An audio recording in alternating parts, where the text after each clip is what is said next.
We're combining sports and food in this podcast episode, traveling to the University of Alabama to learn about wheelchair basketball and dine at a legendary Crimson Tide-themed restaurant. They're not messing around here at Rama Jama's. No.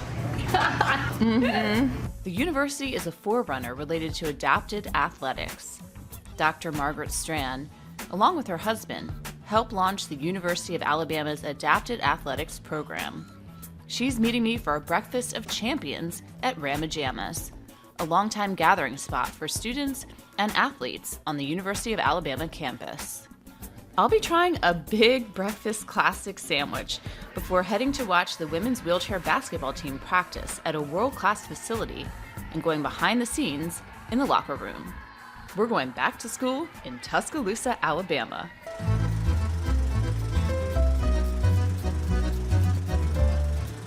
A destination where students and lovers of college football dine and tailgate, Rama Jama's is located in the shadow of the Bryant-Denny Stadium, and it's where I'm meeting Dr. Margaret Stran for breakfast. Rama Jama's walls are covered in Alabama memorabilia, and if you've watched college football, you may recognize this diner from ESPN, CBS, or MSNBC. I spot one of the signature items to order on the menu hanging over the kitchen, the National Champ Burger, with 18 ounces of meat, cheese, bacon, onion rings, and a dill pickle. And since it's breakfast, I decide to go big myself and order the National Champ Biscuit, 2 eggs, 2 bacon strips, sausage patties, and cheese on a triple biscuit. Dr. Stran orders something a little more healthy, but she's dined here many times before. We sit down at a white table alongside red booths to chat and dine. Dr. Stran is wearing a red Alabama athletics shirt, and I'm dressed sporty too, even though my sport today is breakfast, conversation, and observation. I'm a word person. So it's adapted athletics is sort of the umbrella term for all adapted sports. And so the idea is that these are the same sports, just adapted, right, for athletes with disabilities. At the University of Alabama, we are the only program in the country that has 2 facilities that were designed and built specifically for an adapted athletics program. And we're one of the newer programs out there. You know, we've been around for 20 years. You know, the University of Alabama has been around since the late 40s. They have a facility, but it's not an athletic facility. It wasn't designed for that. And so, you know, we're trying to push other universities to do more to recognize their athletes just the way the stand-up athletes on campus are.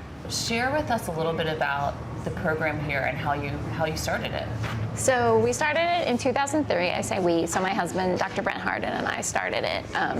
And Dr. Robert Witt was the president of the university at the time, and we met him at a new faculty reception at the president's mansion, which if you haven't been by, you need to go by. And we were like, so we want to start a women's team. And he came from the University of Texas Arlington that already had a men's wheelchair basketball team. So he got it right away. It wasn't, oh, what's this? You know, you were talking earlier about misconceptions. He didn't have any. He knew exactly what we were talking about. He said, well, let's meet next week.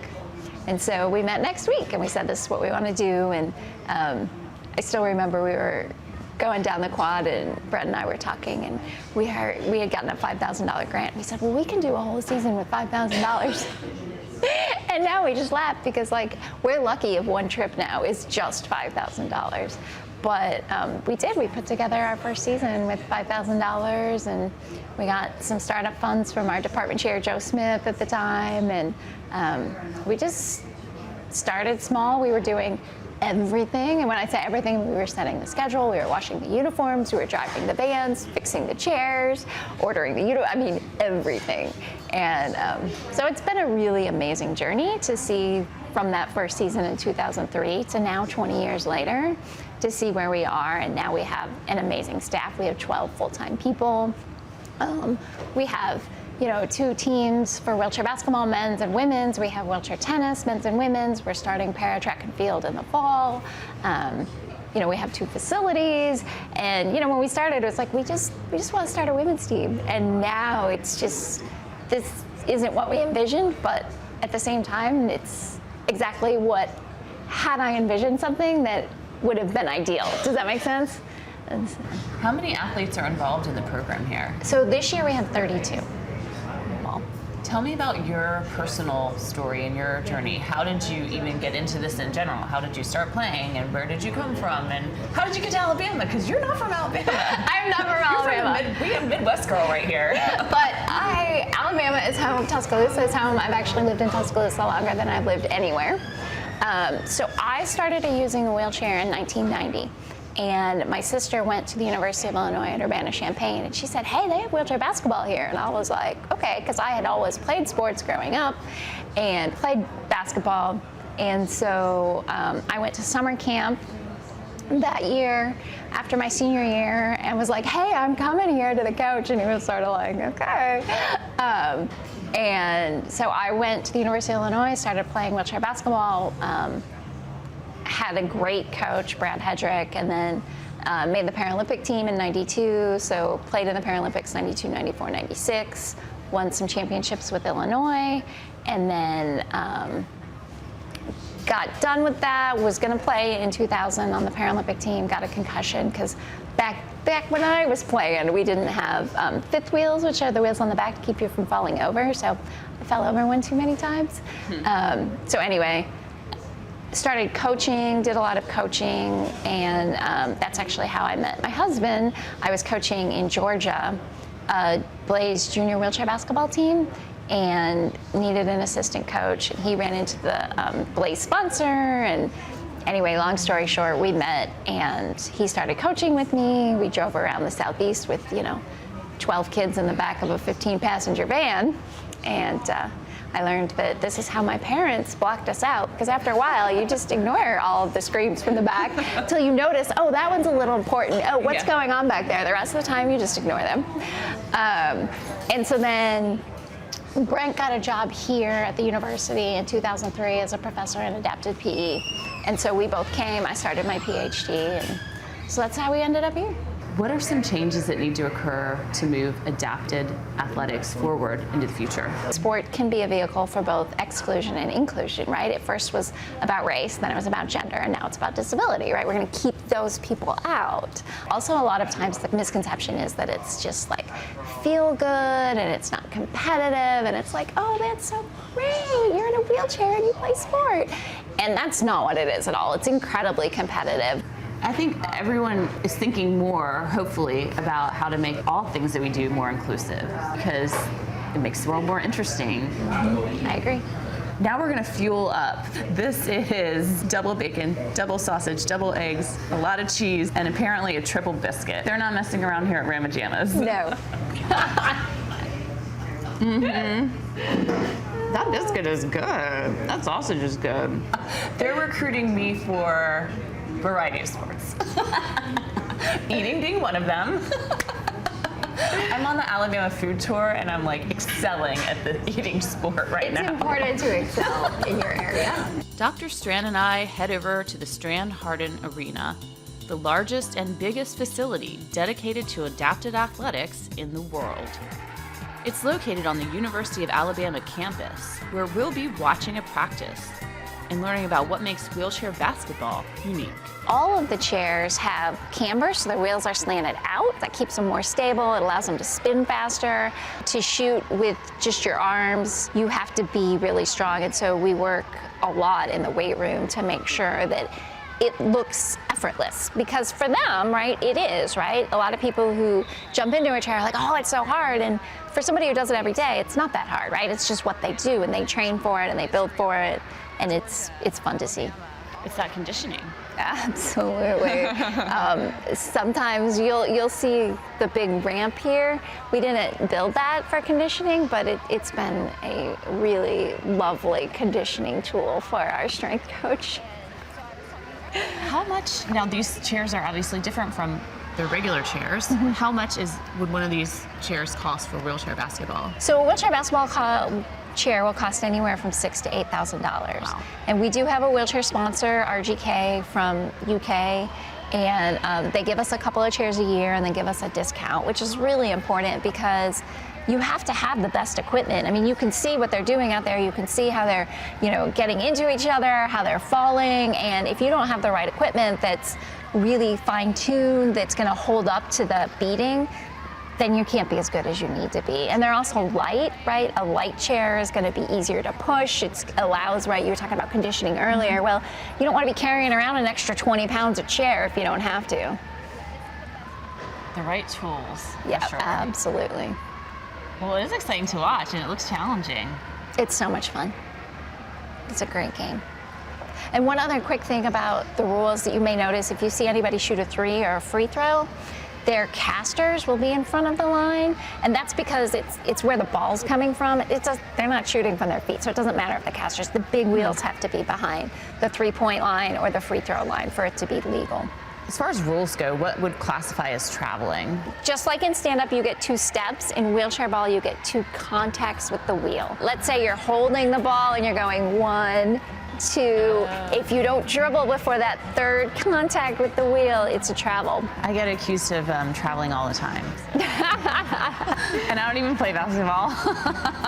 Well, it's kind of your job. I know, right? We head into the women's locker room to learn about how it was designed to be accessible. So this is the women's wheelchair basketball locker room. Some neat features is one is that the cabinets were designed by the UA Cabinet Shop and modeled after the Alabama football team's locker room before they remodeled it most recently. But some really unique features are the storage areas for their ball chairs. So you can see they're nice and wide. They've got hooks to store extra wheels. There is a barrier because floors are not even. And so where we used to do, where we store our chairs, they would all go into the middle. So here they all stay where they're supposed to be. Like I was saying earlier, some people don't use a wheelchair, so if they don't use a wheelchair, they have a little stool to sit on. And it's just a great way for them to leave all their stuff, and it's just a nice homey space for them to just, you know, be here and have a nice personal space, their name above it, and it's really an awesome place to be.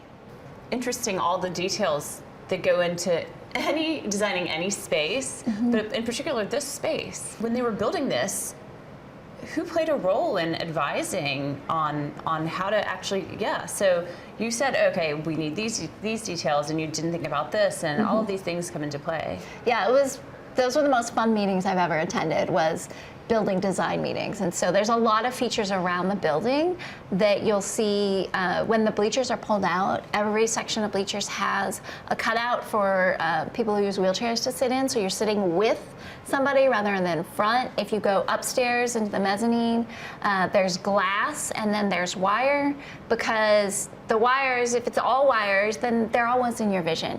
But if it's glass at the bottom, then the wheelchair will mess it up. So we had to do a combo. And then in the weight room, you'll see the benches are a little bit wider. It just provides a little more stability, again, for our players who have a little less function. So there's just a lot of little features in the building. There's not a lot of doors. Of course, people who use wheelchairs can open doors, but we just wanted to make it easier, particularly when they're in their competition chairs, not having to worry about getting through doors. So there's a lot of things that we thought about that were really fun to plan, just to make it a more welcoming environment where nobody ever had to think about or reach for things. You know, all of these are very low. Everything is really handy. We wanted it to be, like we said, something that was designed for our athletes, not as an afterthought. And so everything is accessible. All the showers, all the bathroom stalls are accessible. So nobody ever has to wait for their turn, for their stall. Everybody can use everything. I like how you talked about the bleachers and having the feeling of, and having the space so that everyone's a part of it, not set apart, not set apart. And that mentality is something that if it's already designed that way, then people don't have to think about it. So it doesn't make them think about it, and then we're not even thinking about things. Yeah, it just is. Yeah, I come in with a group of people and we just find a seat. We can sit wherever we want. We're not relegated to the one wheelchair section. It's anywhere in the gym that you want to sit with your friends or family, you can sit there. And anywhere you want to look upstairs and view over, you will have a good view. And it's like you were saying earlier, you know, when we have diversity, we're more inclusive and we get lots of different viewpoints. And physical inclusivity is really important because it doesn't matter to you if there's a cutout for someone who uses a wheelchair, but it matters to me. And so it's great because it doesn't hurt you, it only helps and include people. Well, this would be a cool thing for a lot of designers out there to tour and see, because it may give them ideas they didn't even think about. Because it's not just being in a wheelchair, it's other things too, where this could be helpful in so many ways. Oh, parents with strollers? You know, like so They want handy. this space in Absolutely. their locker room. A parking actually. area at home, wouldn't that be lovely? So many new ways to learn and grow on your travels, including on America's college campuses, where a trip to somewhere like Rama Jama's in Tuscaloosa can mean so much more than just a meal. If you're traveling to this part of Western Alabama, add these top restaurants to your travel list. Tuscaloosa is located along two major interstates, I-20 and I-59, making a road trip from neighboring Mississippi, Tennessee, and northern Florida, as well as eastern Louisiana, easy. If you're flying nearby, Tuscaloosa is about an hour's drive from Birmingham and 3 hours from Atlanta. Thanks for listening to the Travels with Darley podcast. And if you're traveling to Alabama or abroad, check out my other podcast episodes and PBS series for more great travel tips.